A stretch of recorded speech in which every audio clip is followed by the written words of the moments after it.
So there's just 4 bolts for this seat. There's one here, one on the opposite side, which is just there, and then there's 2 at the back. The Torx 40s. So I'll do the 2 front ones, I'll move the seat forward, and then do the 2 back ones.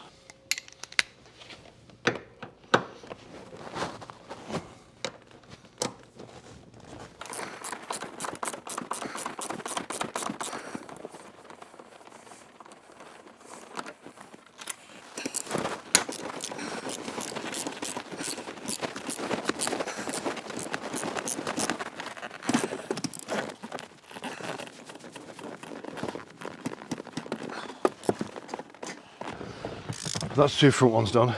So I'll move the seat forward.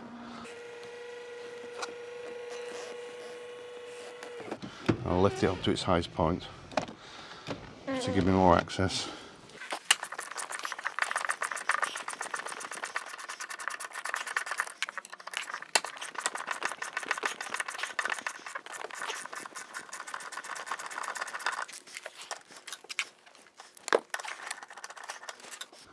So that's the 4 bolts out at the back.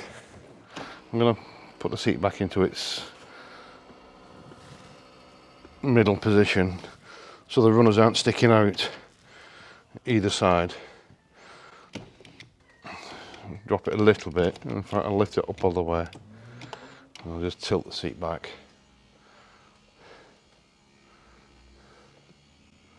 So I'm going to leave that like that now. I'll do the same with the other seat, and then I need to disconnect all the plugs that are on the bottom. And then I should just be able to lift the seat out. So as you can see, I've removed this seat already. When you remove the seats, just protect the car, just in case you drag it along the bottom and the runners may scratch it, so I've just put a blanket on. There's just one multi-plug here on these seats. It's quite an easy one to disconnect, but it's very hard to show you how to do it without putting the seat on the bench and turning it over to show you. So I'll do that now. So this is the multi-plug. You can see it just has this lever here that